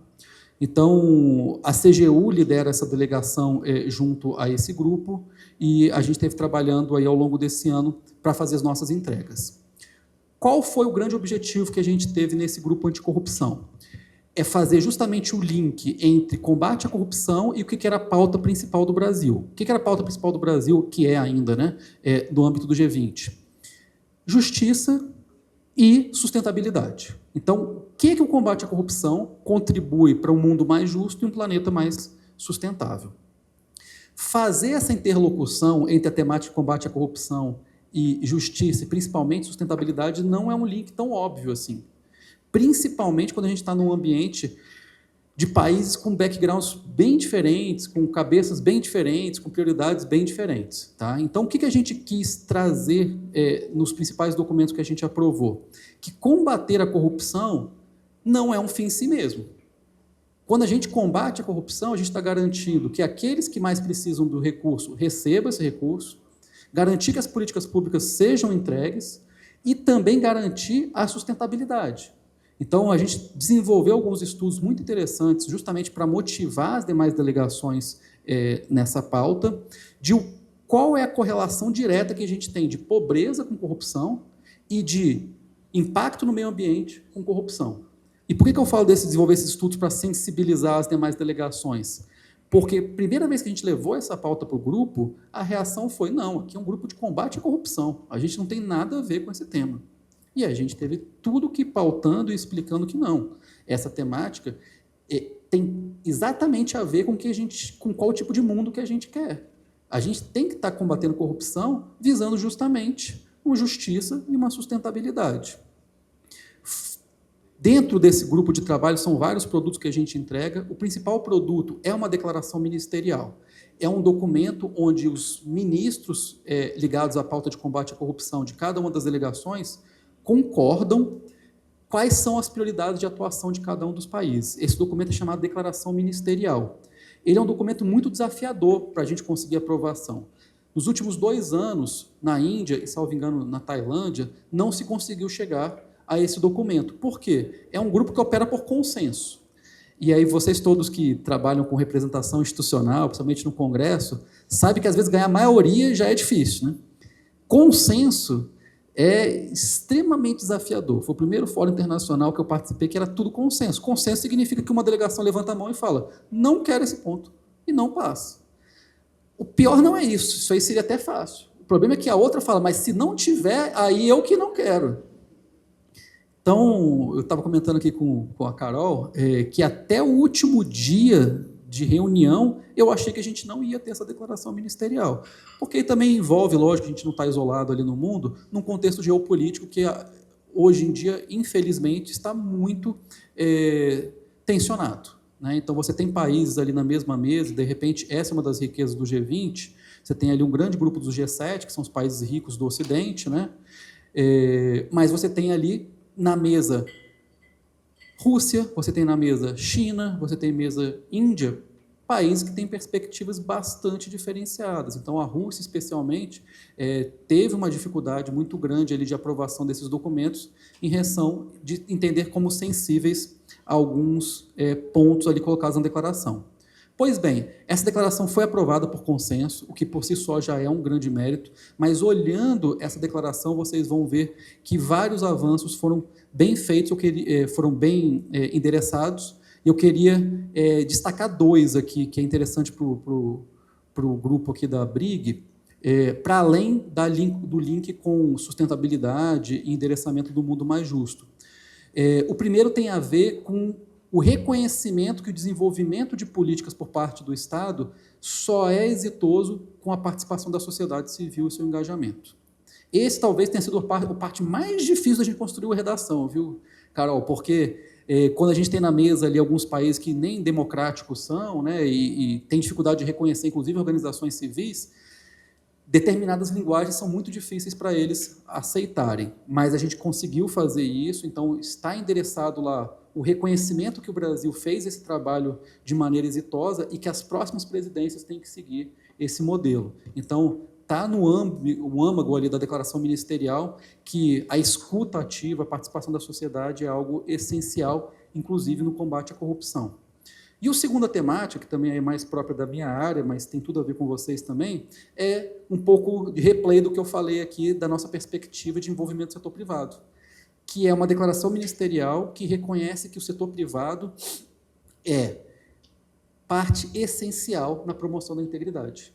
E aí faz um encorajamento ao setor público de oferecer as ferramentas para auxiliar a setor privado a ter melhor práticas de integridade. E aí reconhecendo também que é o seguinte, integridade para o setor privado e para o setor público não é só combate à corrupção. Integridade também significa respeito a direitos humanos, respeito ao meio ambiente. Então, isso é uma tendência que a gente tem visto nos últimos anos. É bom saber que está tendo uma receptividade maior nessa temática, que quando a gente falar de uma instituição, seja pública ou privada, eu não posso falar que aquela instituição ela é íntegra só porque ela não paga propina.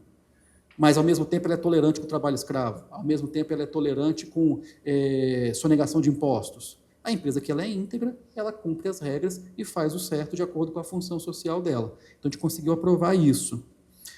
Um segundo documento que também é bastante interessante, que a gente conseguiu aprovar, pegando esse reconhecimento do setor de integridade privada como fundamental no combate à corrupção, existe um documento inteiro, de cerca de 5 ou 6 páginas, que diz o que os estados têm que fazer para estimular o setor privado a ter integridade. É um documento chamado Princípios de Alto Nível para a Promoção de Integridade no Setor Privado. E aqui é uma felicidade muito grande nossa, porque a gente conseguiu botar num documento aprovado no âmbito do G20 justamente quais são as práticas que a gente tem aplicado no Brasil. E muitas vezes a gente acha que o Brasil não tem um reconhecimento internacional, mas a gente é reconhecido em diversas áreas, e a promoção de integridade do setor privado é uma delas. Tanto que a gente virou referência por meio da aprovação não só desse documento, mas do documento que a gente também aprovou no âmbito da ONU no ano passado. Mas esse documento específico, ele vai dizer justamente o seguinte: os estados que são parte do G20 reconhecem que o setor privado é parte fundamental na promoção da integridade e, por isso, o governo tem um papel a exercer. Seja responsabilização justa, proporcional, transparente e de acordo com o devido processo legal das empresas, que essa responsabilização leve em consideração não só a gravidade dos atos, mas se a empresa tinha um programa de integridade para evitar que aquilo acontecesse, isso levasse em consideração. Segundo, que os estados têm que orientar as empresas de como fazer correto. Terceiro, que tem que existir um reconhecimento das melhores práticas. E quarto, que esse é um ponto também que é muito caro aqui para a BRIG, e aí são um conjunto ali de princípios que a gente conseguiu aprovar, é que a construção dessa agenda ela tem que ser feita de forma compartilhada, e não é só o Estado partindo de cima para baixo para a sociedade, mas que a sociedade tem que ser parte integral nessa debate, na construção desses modelos. E eu acho que é isso, se bem que tinha uma questão que vocês pediram para falar da regulamentação do lobby também, né? Então tá, e eu fico aberto, pessoal, qualquer coisa que eu tiver esquecido ou que vocês queiram saber, eu estou aberto para perguntas.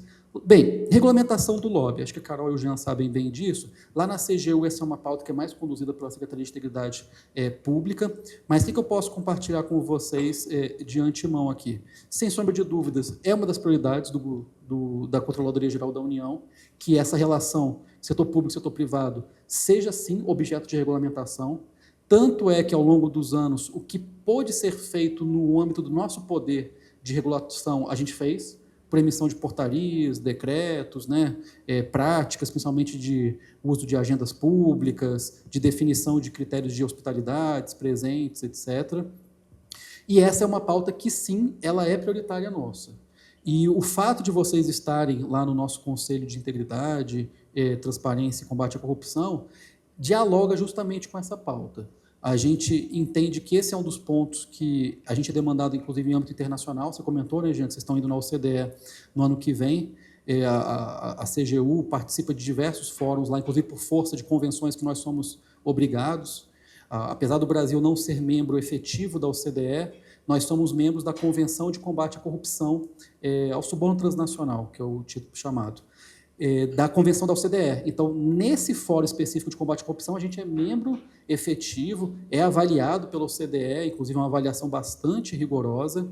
Ano passado, a gente passou pela 4ª fase de avaliação dessa convenção e estamos lá 4 vezes por ano presentes nessas reuniões para debater esses temas. E apesar de não ser a pauta específica de lobby, de relação público-privada ser tratada nesse fórum, ele com certeza é sempre endereçado, porque a gente sabe que ele é parte necessária para uma agenda de prevenção à pauta de corrupção, é você ter transparência nas relações no setor público-privado. Então, não tenham dúvida que a gente está aberto para ouvir a ABRIG nessa pauta. A gente está numa expectativa, estamos monitorando também o PL que está hoje com a relatoria do senador Isalci, que a gente consiga sair realmente com essa regulamentação o quanto antes. Aqui não é uma posição de governo, uma posição muito mais pessoal, de que já passou muito do tempo da gente ter uma norma, né? Acho que a Carol falou bem aqui que todo governo que muda, que não abre-se a discussão, que é sempre ótima, mas assim, eu acho que passou do tempo da gente ter uma norma para colocar na prática, para testar, para a gente poder evoluir a partir dela, né? Acho que o debate para futuras melhorias sempre vai ser necessário, sempre vai existir, mas urge realmente essa regulamentação o quanto antes. E acho que é isso, Jean. Acho que eu já falei bastante aí, cansei um pouquinho o pessoal. Vamos ver se tem alguma outras dúvidas aí que eu possa endereçar. Não, cansou de forma alguma.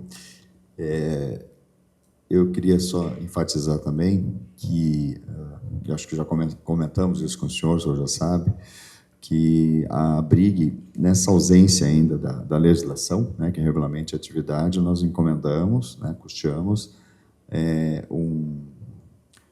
uma espécie de código de conduta, que, na verdade, Carol, é boas práticas, né? É um código de boas práticas pela BNT, e hoje todos os associados à ABRIG se comprometem, né, assinam esse termo, enquanto a legislação não efetivamente esteja aí em vigor e seja o principal orientador, né, da atividade. E o senhor também falou da OCDE. Nós estivemos agora recentemente em Washington e fomos até a OEA e fomos gratamente, assim, de forma muito grata, fomos surpreendidos com a intenção da OEA, quando nós fizemos nossa exposição, de por que estávamos lá, de quem representávamos e da nossa missão como entidade.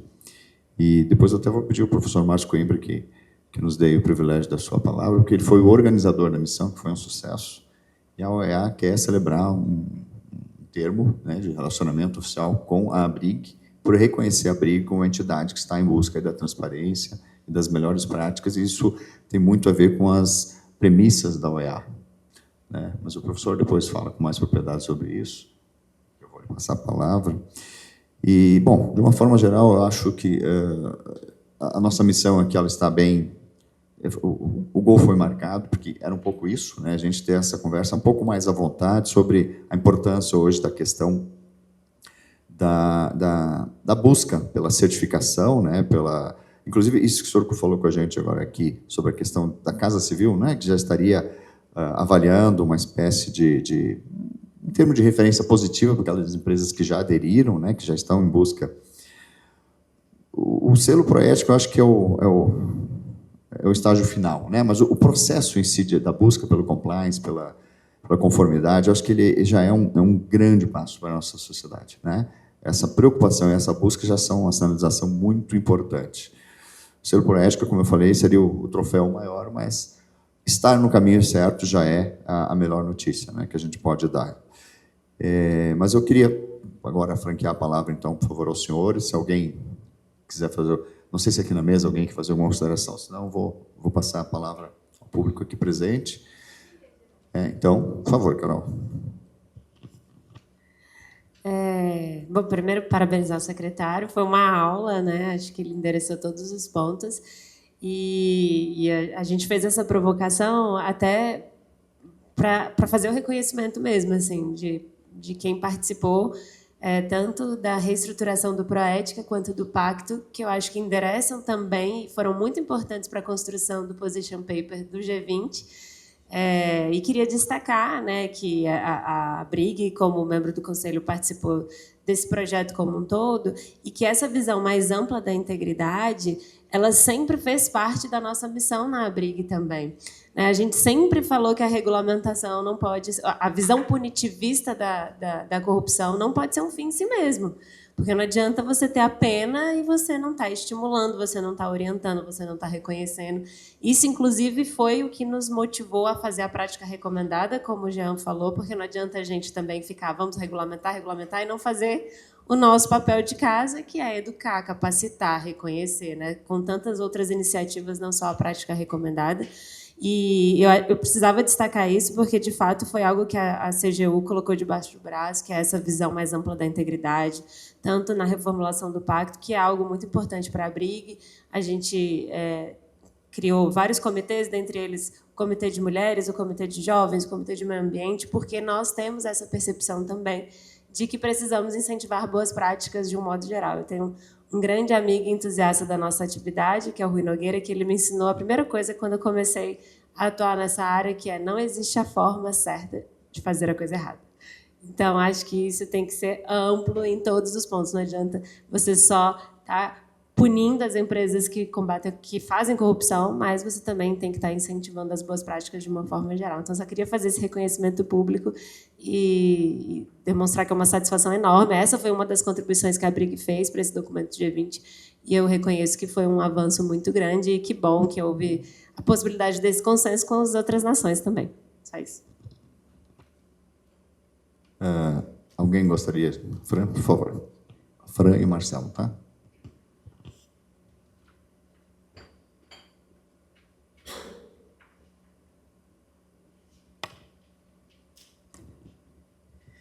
Obrigada, secretário, também. Agradeço pela presença e pela toda a explanação. Anotei várias coisas, apesar de não ter trazido meu caderninho. Eu queria pontuar também no que a Carol acabou de falar, das contribuições da Brig, e até aproveitando para fazer essa divulgação. A Brig está preparando o lançamento de uma cartilha de combate ao assédio moral e sexual. Então, também, né, Carol, dentro dessa discussão, entrando no ecossistema, né, contribuindo com o ecossistema do debate todo, de várias entidades aí mobilizadas, né, Ivanice, nessa discussão, nesse intuito. E quando o senhor falou sobre que o combate à corrupção ele vai muito além da corrupção em si, do que a gente entende sobre isso, mas também tem a ver com pobreza, tem a ver com sustentabilidade e tem a ver com assédio, né?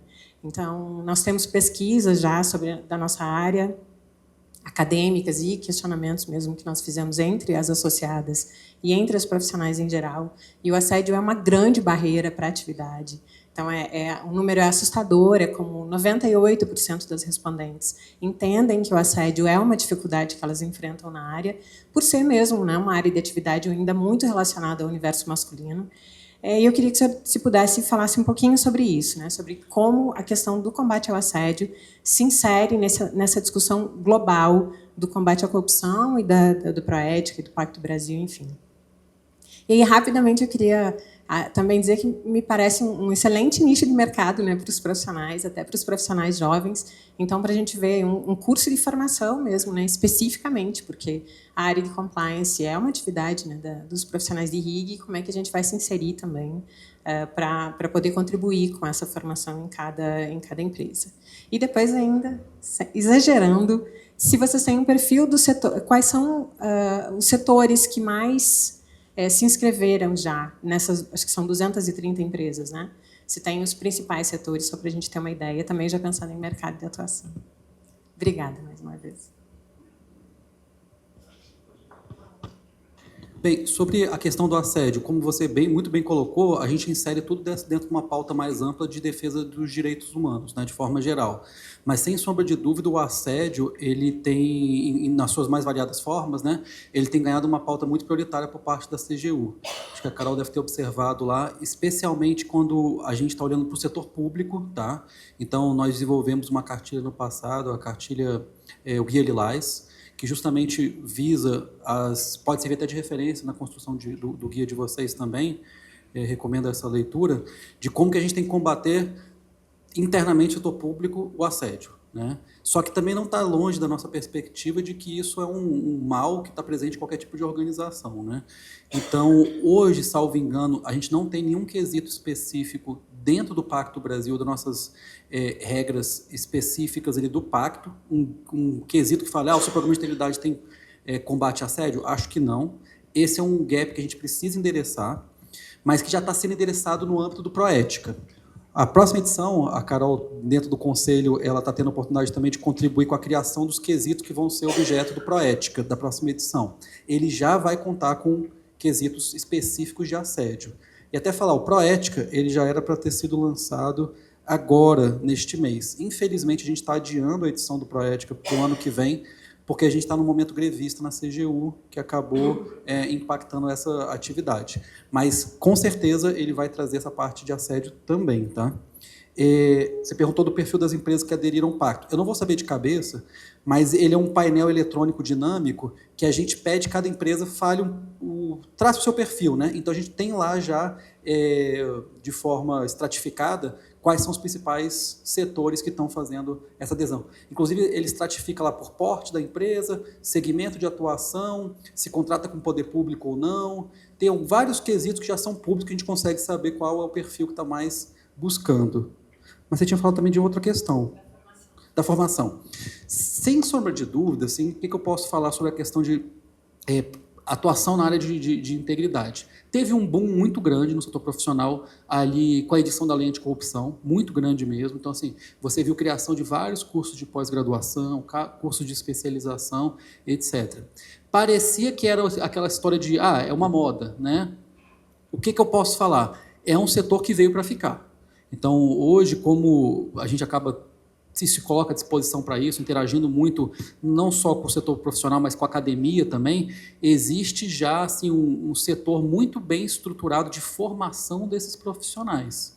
O que eu acho que foi um pouco da contribuição que eu consegui dar quando dei aula no IBMEC, depois em outras instituições, a Confederação Nacional de Indústrias Financeiras tinha um curso muito legal nessa área de RIG também, que é a integridade voltada para as relações público-privadas. Então, assim, os profissionais de RIG, eles estão sujeitos a riscos específicos de corrupção, né, que precisam ser endereçados nos seus programas de integridade.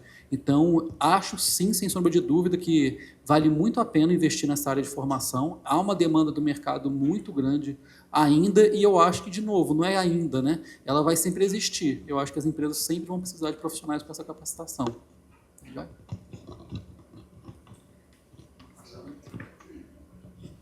Bom dia, secretário. Eu costumo dizer que o cara que chama Marcelo, ele já nasce vocacionado a fazer grandes coisas, né? Portanto, eu agradeço a oportunidade de estar aqui com você hoje. Parabéns pela sua fala. Eu queria te fazer uma pergunta que é o seguinte. Eu acho que a integridade ela não é uma meta, ela é um valor, né?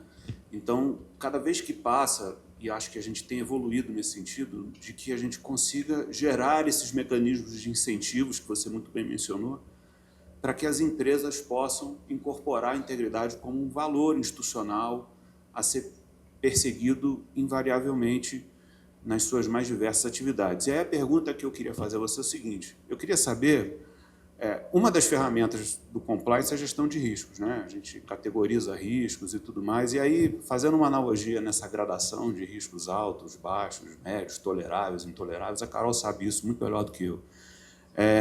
Qual que é a visão de vocês, da CGU, com relação à incorporação da integridade como um valor social, assim, na sociedade brasileira? No ambiente de negócios, invariavelmente isso vai aparecer, mas na convivência social, qual é a percepção que vocês têm de que a integridade é um valor que está sendo incorporado nos negócios? Super legal, Marcelo, e super difícil a sua pergunta, assim, né, ter uma resposta para ela. O que eu acho que a gente possa colocar de perspectivas, o que a CGU pensa sobre isso, assim, né? Quando eu falei aqui da gente reconhecer que a gente tem o dever de casa, um setor público a fazer, e a gente percebe o setor privado como um setor importante também nessa promoção, isso não se limita a isso. A gente entende que a sociedade como um todo também tem que ter essa promoção de valor. Eu acho que você fala muito bem, né? Integridade, eu falei isso várias vezes aqui para vários outros setores, né? Mas assim, não é um fim em si mesmo. Assim, na verdade, é um meio de fazer as coisas dentro do valor que é o correto a fazer. E, de novo, acho que assim, o maior desafio é a gente falar que não é só o correto, que aquilo vai te prosperar melhores resultados no final das contas. E não só resultados econômicos, resultados para a sociedade como um todo, né? Por que eu estou falando isso? Então, já há alguns anos que a CGU também trabalha muito na parte de formação educacional. Então, a gente tem alguns projetos bem interessantes junto ao MEC, que é justamente que inserir nas pautas de formação das crianças, dos adolescentes, os conceitos fundamentais de integridade. Dentro da nossa limitação de recursos, eu acho que a gente não tem conseguido fazer mais do que a gente já faz, e eu acho que esse é um campo a ser explorado significativamente, mas eu acho que alguns projetos que a gente tem são bastante simbólicos, têm gerado algum tipo de resultado interessante. Um programa que ficou muito conhecido é Um por Todos, Todos por Um, que é uma parceria com o Instituto do Maurício de Souza, que é um kit que é disponibilizado com as revistas da Turma da Mônica, que vai justamente pautar esses valores, né? A gente também tem algumas iniciativas como concurso de desenhos e redações, que são feitas junto às escolas secundárias, para que as crianças tratem do tema e sejam premiadas e reconhecidas com isso. Eu acho que são iniciativas muito legais que a CGU pode contribuir, mesmo não tendo inserida na pauta da educação propriamente dito, mas aí não é fala do Marcelo enquanto secretário, mas é pessoal, uma frustração que eu acho que assim, poderia inserir algo mais consistente nos currículos escolares mesmo. Assim. Eu acho que essa formação de valor, eu acho que ela tem que ser uma coisa que é quase que intrínseca. Eu falo assim que aquela questão da equação, né, de que quem faz o errado se dá bem, é uma coisa que eu acho que ainda está muito presente na nossa sociedade. Se a gente não conseguir mudar isso desde o início, e não só por discurso, né, não é só aquele discurso de fazer, olha, não, mas isso é errado de fazer. Não é, porque isso é ruim, isso gera problema para todo mundo. Fazer o errado gera problema para todo mundo. Então, assim, esse é um elemento para a gente que é muito importante mesmo, Marcelo. Eu concordo com você que se a gente não trabalhar na base, a gente vai ter uma dificuldade muito grande de estar sempre tendo que trabalhar depois para formar cabeças que já estão formadas, né? É isso, a gente está só reagindo, né? Em vez de estar formando ali na base. Então, acho que tem espaço para a gente fazer mais ainda, apesar desses projetos serem projetos bem interessantes que a gente conduz lá. É um ponto de importância para a gente, sem dúvida, Marcelo.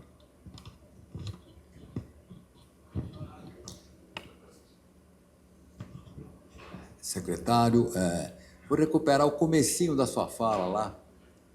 Na verdade, quando a gente fez o plano de integridade da ABS e depois a iniciativa Empresa Ética, é egoísmo, porque a minha empresa, se todo mundo fizer concorrência leal, eu estou bem. Agora, se tem um que tem inside information, condições de obter melhores condições do que eu não sobrevivo no país. Então, e a mesma na ABS, o que a gente queria lá desde o começo era se proteger de propostas indecorosas. Tanto que, quando a gente visitava qualquer autoridade em Brasília, tanto do Legislativo, Judiciário, a primeira coisa que eu entregava era o nosso código de ética e relações com agentes governamentais, para evitar nunca receber uma proposta, nem os meus antecessores, nem os meus sucessores. Eu acho que esse ponto é impressionante. Quero fazer também um testemunho do trabalho que hoje a BRIG que faz, mas eu brinco que lobbying vem de uma palavra que é você ficar andando no lobby do governante, do rei da Inglaterra, no tempo de Ricardo Coração de Leão, para pedir alguma coisa. Então, é direito de ser ouvido. E acho que tem que se limitar a isso. Nós temos o direito de ser ouvidos e vamos nos limitar. Mas o mais importante para mim, do ponto de vista pessoal, foi o egoísmo de não querer concorrência desleal, entendeu? Agora, a dificuldade das empresas hoje, e eu não sei como resolver isso nem na ABS, e acredito que a CGU também não saiba, é fazer as matrizes de risco.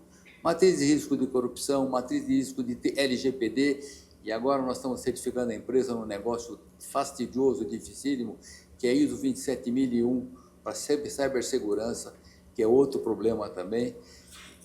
Se eu tivesse a solução, eu ganharia dinheiro, mas eu não tenho a solução. Entendeu? Mas nós estamos estudando isso. A ABS tem um comitê de cibersegurança para ver como é que a gente pode facilitar a vida dos... A ABS tem 77% de micro, pequenas e médias empresas. Os outros 20% são as grandes empresas, mas elas não têm problema. Todas elas têm programas anticorrupção, têm programas de cibersegurança, de LGPD, mas o problema para a gente são aqueles que permeiam, e a ABS está no Brasil inteiro, então o pessoal lá dos rincões do Acre tem um associado que tem dificuldade. E outra coisa, não encontra gente. Então, nós também estamos com dificuldade de recrutamento terrível no Brasil, em todas as áreas. O pessoal de TI, de tecnologia, está com dificuldades muito grandes no Brasil. Mas só queria dar testemunho no começo que egoísmo é uma coisa boa, quando ele é bem usado. E legal, e assim, obrigado pelo testemunho, porque assim, é um certo...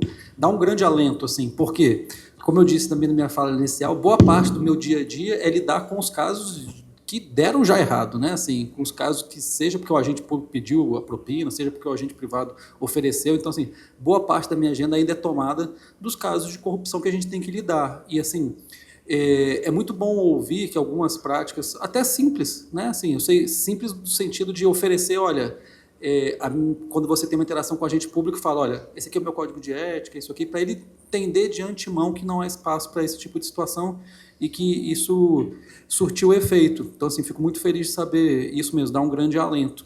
Sobre gestão de riscos, quando eu falei aqui que um dos nossos objetivos com o Pacto Brasil também é diagnosticar alguns gaps que a gente pode tentar auxiliar, eu já falo que de antemão a gente também faz isso no Proética. Proética, quando a gente avalia as 299, a gente informa cada uma das empresas por que elas não passaram, então elas sabem o que tem de erro. E a gente tem até hoje já isso disponibilizado num painel, todas as análises que a gente fez. Então, eu sei exatamente onde as empresas falharam mais para conseguir o Proética. E é gestão de riscos. Gestão de riscos, assim, é algo que é desafiador mesmo.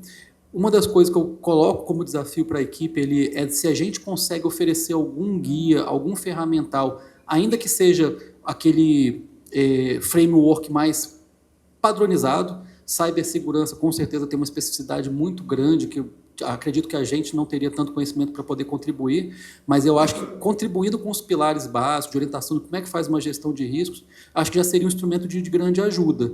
Eu falo porque a própria CGU tem o seu próprio programa de integridade interno, né? E quando eu fui fazer a parte de identificação e gestão de riscos da minha secretaria, é um negócio que dá trabalho mesmo, assim, é um negócio que tem que parar, pensar, levar a sério, principalmente, né?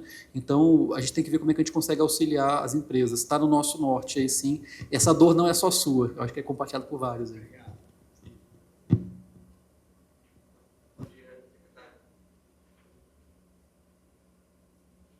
Bom dia. Primeiro, agradecer e parabenizar ele pela fala. Foi realmente bastante didática, como o presidente falou. Eu sou sócio de um escritório de advocacia que tem como assim, carro-chefe justamente a implementação de programas de integridade, assessoramento de empresas no Proética. Então, sou suspeito para falar, a gente é bastante entusiasta do Proética há vários anos, né? E a minha pergunta é justamente, parte da pergunta o senhor já acabou se adiantando e respondendo sobre a data de lançamento, né? Sobre a previsão de lançamento. A gente sabe do contexto, estão botando bastante energia no G20, a questão da greve dos servidores, etc. Eu queria saber se tem alguma previsão de mês do ano que vem para ser lançado, e também se tem algum, assim, se a data de corte para demonstrações de evidências vai se manter de 2 em 2 anos, então de novembro do ano passado até, digamos, novembro de 22 até novembro de 24, ou se a data de corte para demonstração das evidências, dos mecanismos de compliance, enfim, os treinamentos, comunicação, eles vão, ela vai, enfim, se postergar para o ano que vem também. Bem, tudo que eu falar aqui de termos de data está sujeito a mudança, infelizmente. Assim, a gente estava bem próximo de lançar, tá? Mas a gente teve que priorizar algumas outras atividades no cenário de greve, de operação padrão. Realmente, o que a gente falou que a gente não está vinculado, obrigado a fazer, o Proética acaba caindo nessa situação, a gente jogou para o ano que vem. Nossa expectativa é que até fevereiro a gente consiga fazer esse lançamento. Tá? Se a gente conseguir fazer antes, melhor. Espero que não passe disso. Acho que depende muito de como é que vai ficar a questão aí da negociação salarial. Acho que semana que vem deve ter alguma novidade sobre isso. E aí a gente está pensando em fevereiro. Sobre a questão das evidências, a gente não bateu o martelo nisso, mas eu acho que é natural que a gente siga mesmo que o padrão do que a gente vai fazendo com as outras, ou seja, estender um pouco até o mês de lançamento. Mas não está batido o martelo, tá? Acho que a gente pode ter alguma discussão sobre isso. Minha expectativa é que quando a gente lance, a gente faça um evento, ainda que seja online, de apresentação dessa edição, com os principais pontos, que a gente possa ter algum tipo de abertura para tirar dúvidas também. Ver se a gente consegue concretizar isso. Maravilha, obrigado.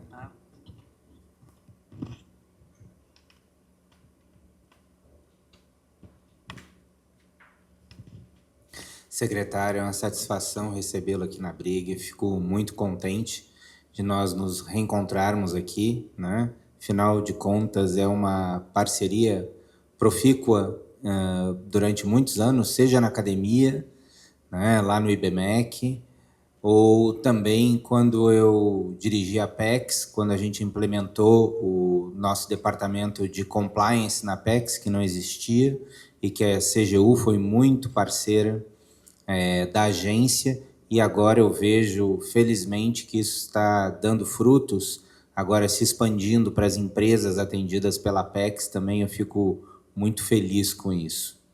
A minha pergunta, ela vai dentro desse escopo da OCDE.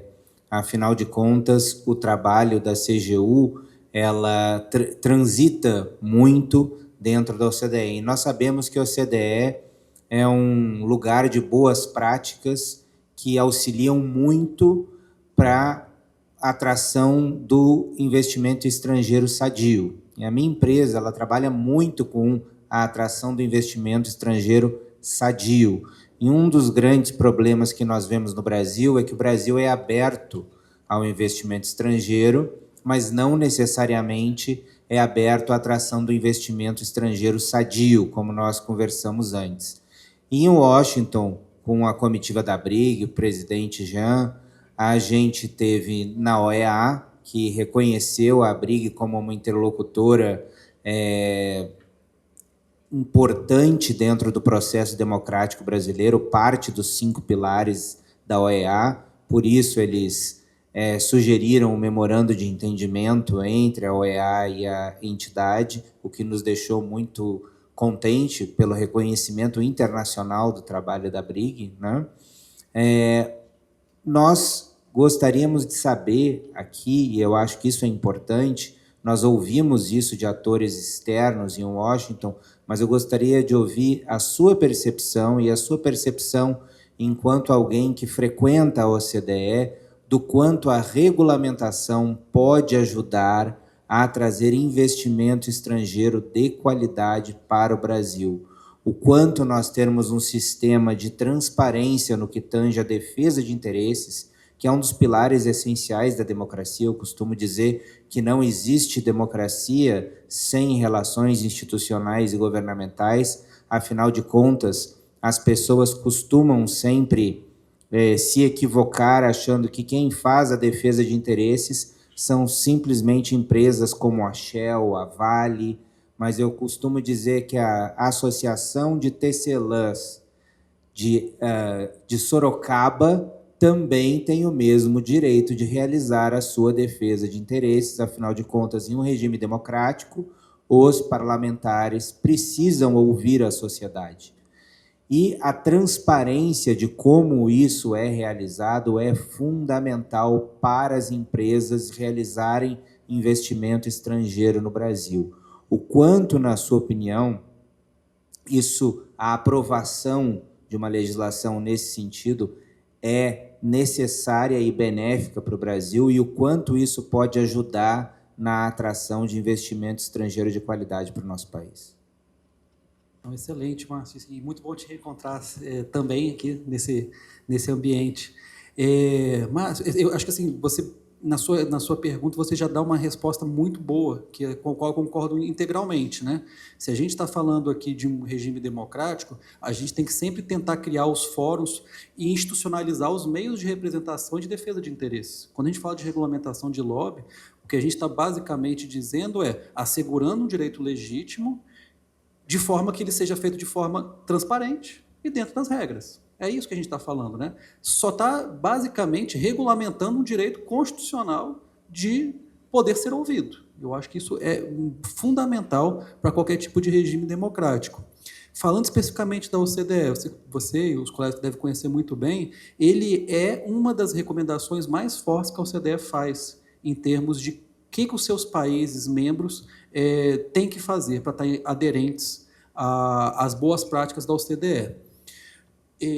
Desde o governo do Michel Temer, o Brasil implementou uma agenda muito forte de tentar virar membro efetivo da OCDE, né? Então, os colegas aqui que não estão tão familiarizados com a OCDE é uma organização que foi criada no contexto ali do pós-Segunda Guerra Mundial, que visava justamente a difusão de boas práticas, de olhar o que dá certo para o desenvolvimento econômico, né? E aí foram criando várias pautas, não só econômico estrito sensu, mas todas essas que estão necessariamente ligadas para proporcionar um desenvolvimento econômico. E um dos trabalhos que o governo fez foi justamente identificar todos os instrumentos aprovados no âmbito da OCDE, quais que o Brasil estava aderente, quais que não estava e o que teria que fazer para estar aderente. Um dos pontos que mais chama atenção nesse processo é a ausência da regulamentação do lobby, sem sombra de dúvida. Quando eu pude opinar nesse processo de trabalho, alguns anos atrás, a minha área especificamente de combate à corrupção, mas era crível ali, era palpável que um dos pontos que estava de gap é a regulamentação do lobby, porque ele propicia situações de corrupção, ele propicia situações de falta de transparência nas relações públicas e, em última medida, como você disse, ele afasta interesse de trazer investidores externos para dentro do Brasil. E pior, como você disse, muitas vezes atrai os que não são sadios, traz aqueles que querem fazer as coisas realmente à margem da lei. Então, diria que se o Brasil tem interesse de virar uma referência de acordo com os padrões da OCDE, esse é um passo essencial a ser tomado. E, consequentemente, o que se busca, até um dos objetivos de adesão da OCDE, é ganhar realmente esse selo de lugar bom para se investir. Então, na minha perspectiva, eu acho que esse é um passo essencial para a gente se tornar ainda mais um país atraente para esse tipo de investimento exterior, Márcio.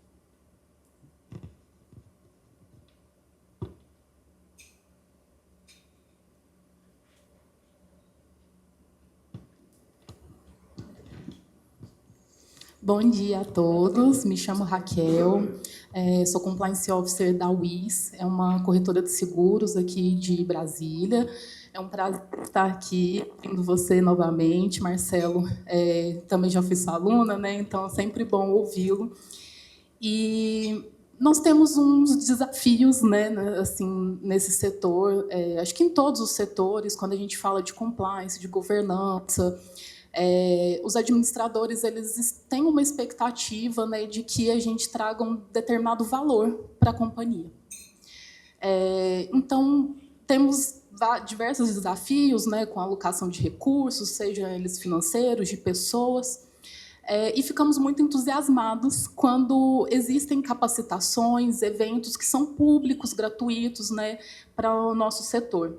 E no mês anterior, foi publicado pela CGU uma formação de multiplicadores em educação étnico-racial. Só que nós não recebemos assim notícias sobre. Queria saber, às vezes até por conta da greve, né, talvez tenha atrapalhado a agenda, mas parte do meu time ficou muito empolgado com a capacitação. Inclusive, eu tenho uma pessoa preta no meu time que ficou muito interessada, até porque é destinado, né, a essas pessoas, esse é o público-alvo. Então, a gente está nessa expectativa e queria saber se o senhor tem alguma notícia sobre. É muito bom te rever também. Raquel, essa é uma iniciativa que não foi conduzida diretamente pela minha secretaria, então, assim, o que eu posso fazer é levar esse ponto de crítica válida mesmo, tá? Que se a gente não conseguiu divulgar, ou como é que fica na questões das turmas mesmo. Vou levar isso, você também tem meu contato, pode me cobrar, para a gente fazer uma divulgação mais efetiva para poder alcançar quem a gente quer fazer realmente... alcançar esse público, né? Que é o público que a gente quer atingir. Então, me cobra para poder te dar essa resposta, tá bom? Nada. Bom dia, secretário. Bom dia a todos. Eu vou começar fazendo um disclaimer, que eu acho que dentro dessa sala eu sou o único que não tem informação acadêmica que tem a ver com o que está sendo debatido. Eu sou ortopedista e cirurgião de ombro e estou aqui de gaiato, tá? Então, me desculpe se eu falar alguma besteira, mas eu estou um pouco curioso, porque na minha formação se falava muito de compliance, por causa que a gente teve muito problema com a área médica, principalmente dentro da ortopedia, prótese, órtese, cirurgia de coluna, acho que todo mundo acompanhou alguma coisa disso, né? Então, o meu chefe da residência, ele batia muito nessa tecla, a gente teve aula, eu lembro que eu estava lá no R1 sem dormir, o cara falando de direito, eu falei, não, o que esse cara está querendo?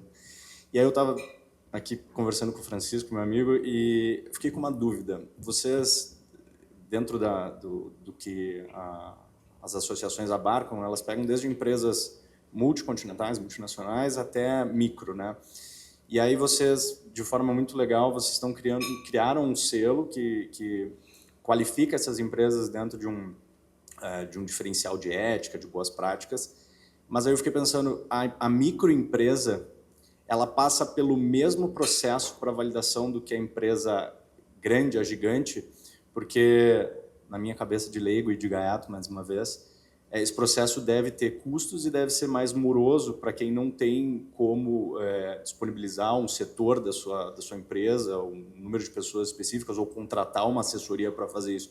Então, eu fiquei pensando se existe algum tipo de plano para fazer com que isso se torne mais acessível, digamos assim, porque tu ter o micro perto, eu vejo que tem muita empresa de material que tenta ser ética, que às vezes vem de outro país, mas que não é tão grande, que tem uma certa dificuldade. E os caras vêm com a política do compliance, mas às vezes eles não conseguem talvez atingir o selo porque eles não têm esse tamanho. Então, desculpa mais uma vez falar alguma besteira, mas é uma coisa que me deixou curioso. Pelo contrário, a sua pergunta vai de encontro ao encontro de um ponto que é fundamental para a gente lá. Até porque, assim, para reforçar a importância do que você levantou, se a gente olhar para o setor empresarial brasileiro hoje, 98% são compostas por pequenas e médias empresas. Então, assim, a imensa base da pirâmide empresarial do Brasil é essa, não são as grandes corporações, não são as grandes empresas. E aí, sim, para a gente, é muito importante a gente ter esse olhar diferenciado para esses negócios de diferentes portes. Então, assim, de pronto, o que eu posso te passar? Toda avaliação que a gente faz, ela é customizada. Ela é customizada para o porte da empresa e para o tipo de negócio que ela faz também. Alguns tipos de risco, aí o questionário ele se amolda aquilo. Para a gente poder endereçar melhor a questão de pequenas e médias empresas, a gente também fez uma parceria com o Sebrae já há alguns anos, que é desenvolver um guia específico para esse setor. Tá? Então, assim, é um ponto de atenção muito grande para a gente. Os modelos de avaliação são adaptados. Acho que a gente fez algumas coisas nesse sentido, mas não sei se pela minha fala ficou claro isso, mas eu sou sempre um eterno descontente. Eu sempre acho que a gente pode fazer mais. Então, a gente renovou a parceria com o Sebrae. Por quê? Porque eu acho que essa percepção que você passou, ela ainda é muito existente, no sentido de, não, eu sou uma empresa muito pequena, esse assunto não é comigo, esse assunto não... Então, se a gente ainda está com essa mensagem, é porque a gente não está conseguindo comunicar ou fazer a orientação da forma que faça sentido para elas. Então, apesar da gente ter essas iniciativas, do formulário ser customizado, a gente, para você ter uma ideia, a gente tem empresas do Proética que são pequenos e médios negócios, que conseguiram ganhar também o Proética. A gente teve recentemente, até no âmbito da parte de responsabilização, um acordo de leniência, primeira vez com uma pequena empresa, para mostrar que é possível para elas também. Mas é uma dor que, para mim, ainda é muito palpável, de que, assim, olha, se essa é a grande base da pirâmide, a gente tem que dar ainda mais preocupação com eles. O que a gente está desenvolvendo com o Sebrae é tentar ver se, além dos guias que a gente implementou, se a gente consegue constituir treinamentos mesmo, assim, aproveitar a estrutura do Sebrae, que tem essa formação toda, para ter um olhar mais direcionado para eles. Então, assim, a sua percepção está totalmente acertada no que a gente tem de sentimento de como é que a gente precisa endereçar esse problema. Estamos endereçando, mas eu acho que ainda podemos fazer mais em relação a isso. Obrigado, assim. Pessoal, mais alguém? Senão eu vou partir para o encerramento, dá para a gente liberar o secretário, mas se alguém ainda quiser fazer uso da palavra... Então tá, só gostaria de citar também aqui a presença do Jonathan Goldinho, do IBM, que está aqui com a gente, associado pessoa física, e o Pedro acabou de chegar também da GS1. Obrigado, Pedro, pela sua presença. Secretário, vou lhe passar a palavra, né, para o senhor fazer o encerramento, mas eu gostaria mais uma vez de lhe agradecer aí a sua, não tem outro termo, ilustríssima presença, né, e as contribuições que o senhor trouxe para os nossos associados, né, as orientações, alguns esclarecimentos, que, como nós falamos lá no evento de agosto, esse momento seria muito importante e a gente continua à disposição. Isso pode ser uma constante, sempre que o senhor achar que há uma pauta nova, uma nova mensagem, ou necessário em determinado momento esclarecer alguma coisa, a gente vai continuar sempre de portas abertas, assim como a CGU nos recebeu e nos tem lá, né, no seu conselho. E o nosso público em geral, eu gostaria de agradecer, dizer que, em tese, esse é o nosso último Café com a Autoridade de 2024, encerramos com chave de ouro, que venham os cafés de 2025, vamos procurar sempre manter um altíssimo nível, né, de debates com os mais importantes interlocutores, sempre em prol aí do que é melhor para a sociedade brasileira, que é a nossa função como bons profissionais de relações institucionais governamentais. E reforço a todos aí o nosso Prêmio Marco Maciel, dia 26 de novembro, vai ser uma cerimônia muito bacana. E esse ano, como nós estávamos num período, usualmente nós fazemos isso no meio do ano, julho, agosto, isso nos permite estar em espaços abertos, muitas vezes aqui prestigiando as belezas, né, arquitetônicas de Brasília. Esse ano, em função do processo eleitoral, a gente decidiu deixar mais para o final do ano, né, para ter uma maior presença, ter um pouco mais de segurança em relação à presença das autoridades, principalmente dos parlamentares. E como é um período de chuvas, né, então difícil a gente fazer em um local aberto, o risco seria muito grande, será no Clube Naval, mas por ser também os 18 anos da BRIG, nós vamos ter, após a cerimônia, uma confraternização, já para como se fosse a nossa festa de final de ano, então estão todos convidados, gostaria muito que prestigiassem. O secretário já falou que, infelizmente, ele pessoalmente não vai estar presente, mas tenho certeza que a CGU estará bem representada lá, né, secretário? E é isso, meu agradecimento a todos. Eu vou passar então a palavra ao secretário para fazer o encerramento. Eu não sei se as Carols não? Então tá bom, mas já deram excelentes contribuições. Secretário, a palavra está com o senhor e muito obrigado mais uma vez. Não, obrigado, Jean. Me deixou com mais vontade ainda de poder estar no dia do evento. Infelizmente, já tinha outro compromisso marcado, mas com certeza vamos fazer questão de ter alguém nosso para prestigiar, sim, essa iniciativa muito legal da BRIG.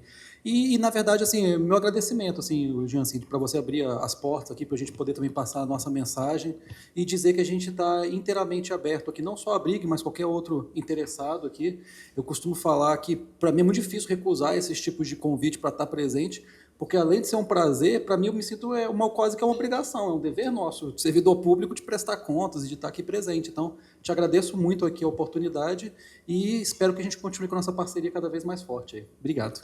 Com certeza, pessoal. Então, está encerrado e se alguém não tomou café, por favor, fique à vontade. Obrigado.